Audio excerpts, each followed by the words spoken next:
I wanted to kind of continue actually from our conversation from last week. Do you remember what we talked about last week? Um, I think was it I remember we were talking about something concerning actually wait, no, never mind. Could you remind me of it, please? Yeah. We began in one place and it ended at the other. So I'll kind of rush ahead to where we ended. But we began on the difference between why do we learn some things naturally, like talking and walking, and why do we need to be taught other things like reading and math? That's Um, right, I remember. Yeah, and we got into a little side detour on the history of reading. That's why I sent you that article. Did you get a chance to look at that article on the history of the alphabet or writing? No, I did not. But let me pull it up and then maybe we can go over it. Um, I don't know. I, I'm inclined to kind of jump to something else actually. Um, yeah, I think it's worth reading that. But I would say, yeah, that's just cool for you to see. I thought it was cool visually because you could see the history of the alphabet visually. But in terms of topics, the place we ended that I wanted to address today was, we what is instinctive, and you had suggested that when like crying was instinctive, when babies, as soon as they're born, they cry, and then I was asking, are walking and talking instinctive? And do you remember how we landed that conversation? I think it was something like they may not be as instinctive as crying, but maybe since every single human does it, then it's got to be instinctive on some sort of level. Yeah, that's a good summary. And you were offering as an alternative hypothesis to the instinct hypothesis that maybe children learn through trial and error. That is, would hang out, they would see adults, and they would kind of through trial and error learn to walk. And then they would hear adults talk, and through trial and error learn to talk. Does that sound familiar? Yes. Got it. So I realize one of the things I was sort of emphasizing the instinct because, normally all adults walk and talk, but I realize there are some interesting counterexamples. Do you know The Jungle Book at all? Yes. I just haven't read or watched it in a couple years. But No yes, I problem. do. You know the character Mowgli? Yes. So it turns out that there have been a number of children, babies, who were actually raised by wolves. That is, for various reasons. Usually it's a very sad, tragic situation. Their parents abandoned them when they were very young. And it's interesting that the wolves raise the kids rather than kill them. I'm sure there are cases where the wolves have killed the kids, but there have been a number of cases where babies were raised by wolves. Mowgli, people believe, was based on a real life story in India 100 years ago or so, where a little kid was, raised by wolves. And what's interesting about this from our perspective is that when human beings, I think he was maybe 7 or 8 when human beings found him, he walked on all fours and could not speak a human language. So I'm bringing this up because going back to your notion that trial and error rather than instinct, I guess what do you make of that? If a human being is raised by wolves and don't learn to walk and talk, does that disprove the notion that it's in some sense instinctive to walk and talk? Yes, I think so. Because that's a special case where the child wasn't raised around humans. Instead, it was raised around wolves. And so it began walking on all fours or crawling on all fours instead of walking on two legs. And that's probably because the wolves use all four limbs to walk. So trial and error instead through wolves, maybe instead of through humans. Got it. So then to make the story maybe a little bit more complicated, maybe not, bless you, is that after a while he did learn to walk, but he and others never learned to talk properly. So what do we make the case of once these sort of wild children. There have been others, children that have been, neglected in the forest and eventually got into human beings. What do you make of the case that they could learn to walk but did not learn to talk? The first thing that comes to mind is maybe because talking is more difficult than walking. Maybe, oh, and maybe it's just that walking is particularly easy to understand. You can see someone do it. But at least for me, speaking to a foreign language or hearing a foreign language is like, or I don't even know what they're saying. So maybe though a wild child who was raised by wolves, who maybe only understood the wolves in some sense, I don't even know how to say that. Um, I would imagine he would have a harder time learning to speak a human language than walking. Got it. There's actually there's some speculation that there may be a sensitive phase for language learning where you know how with maybe you don't know this, but often kids who learn another language when they're young speak it perfectly with that accent, whereas if you learn the language as an adult, even if you learn, a huge vocabulary and can even be a professor in that language, you have an accent. Have you heard that before? I haven't heard that theory like actually being said, but I think I've experienced it. Just watching other people. Not surprising, but you know people who learned the language before they were a certain age and after, and they have an accent even though they're older. Yes. So, yeah, it's an interesting notion that there may be both with respect to learning the language itself as well as with respect to accent. There may be sensitive periods when the brain is more ready to pick something up, and other periods when they're not as ready to pick something up. But I guess, does that tell us anything about what's instinctive about human language learning versus trial and error? If it's just trial and error, why couldn't an adult speak a flawless, speak a foreign language without an accent?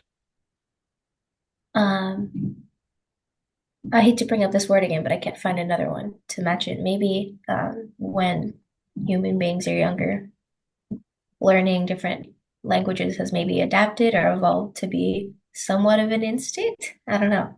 An instinct to be able to pick up on things or to pick up on languages specifically when they're younger, um, rather than when they're older. And I don't know if it's an instinct. That's just the first word that came to mind. And why are you apologizing for using the word? Because I wasn't sure if it matched my description the best, I see. and I've used it a bunch. I don't know. Got it. Well, one of the things that is maybe coming up for me is, originally your mental model of an instinct was cry, and the babies cry right when they're born. But it sounds as if maybe these things like possibly walking and possibly talking, is maybe some trial and error or some exposure, some modeling, or some being around models who walk or speak the language. But what you're just saying is that I like the fact that you used adaptive as well. Say more about what you meant by adaptive. I mean that I guess I brought up that word because I was thinking about how before there was maybe, I mean, before humans and like or every single human talked to human language, spoke human language. Um, even just before that, I wasn't sure if it would have been an instinct then as it is now, or if it even is an instinct, which is why I brought up the word maybe. Humans have adapted to have that somewhat instinct Got as it. a child. Yeah, which brings me up to another case.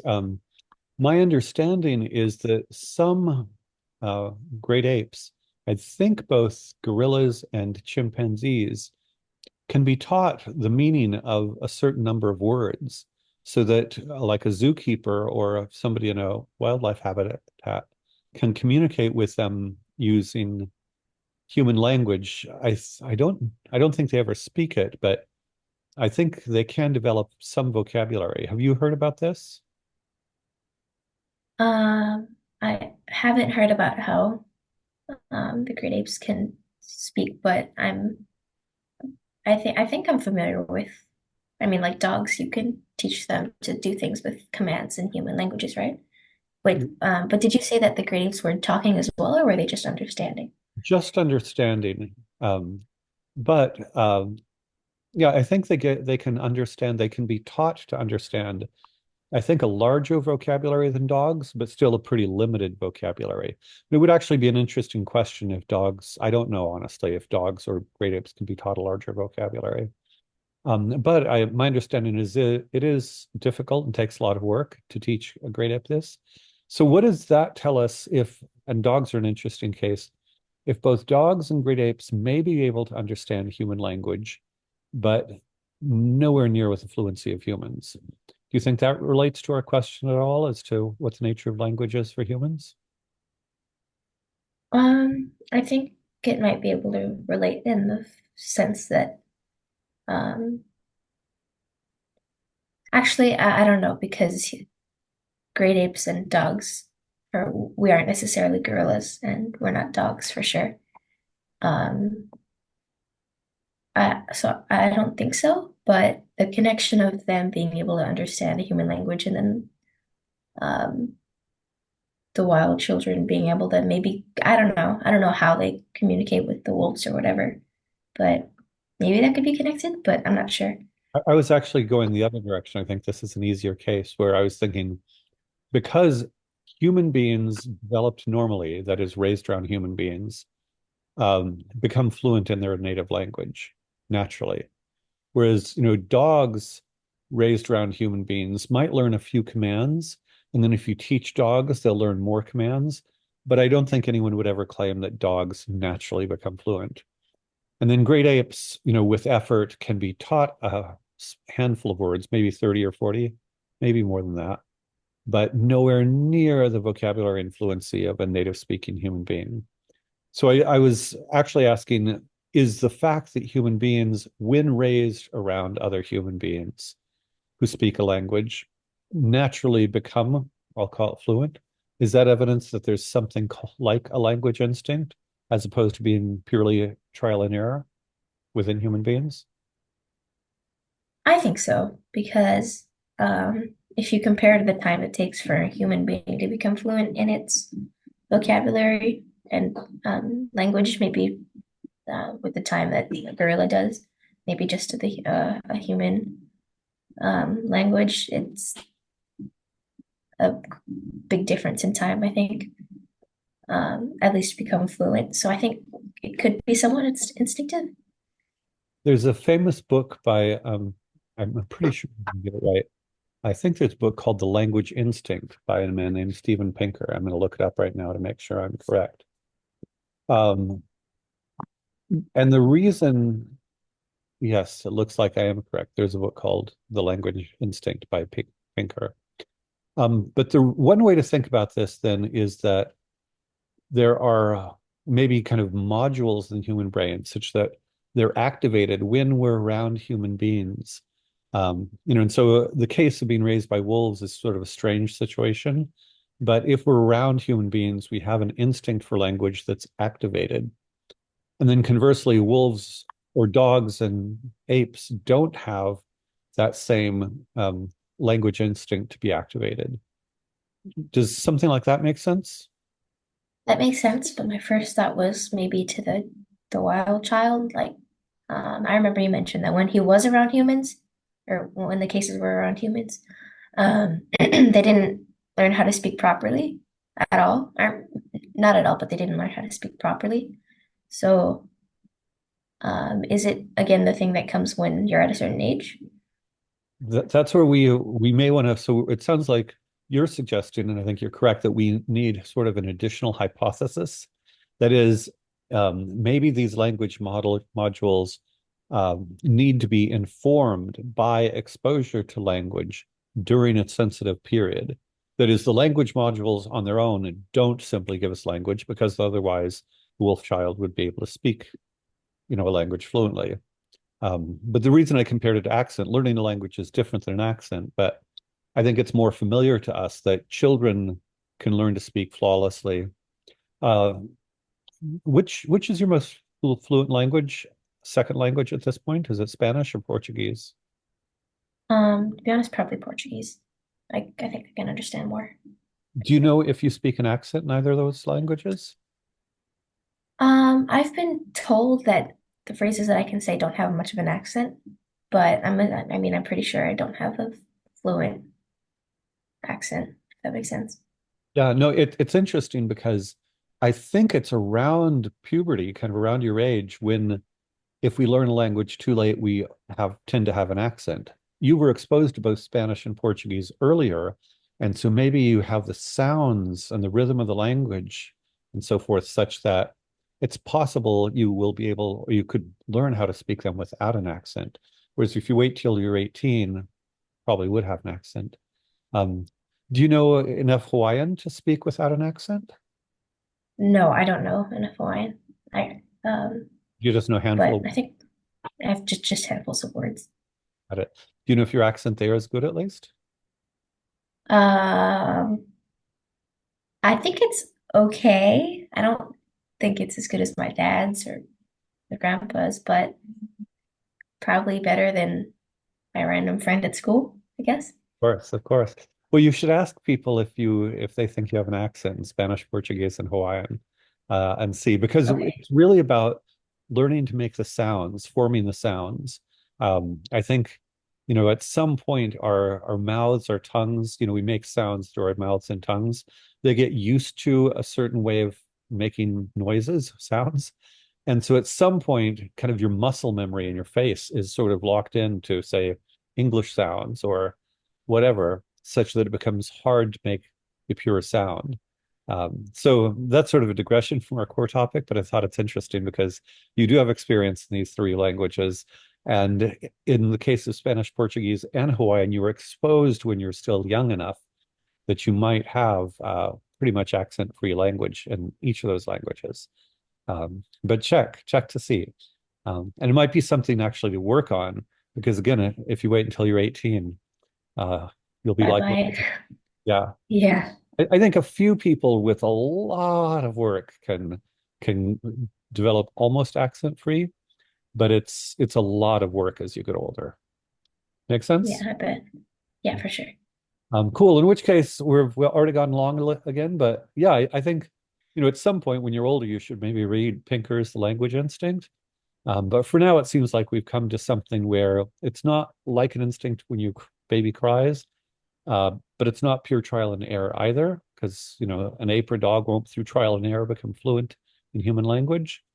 Um, but there's some kind of module that with external information leads to fluent walking or talking. Sound right? Yeah, for sure. All right. In which case, have a great day. We'll see you next time. Awesome. Thank you, Michael. See you later. Bye.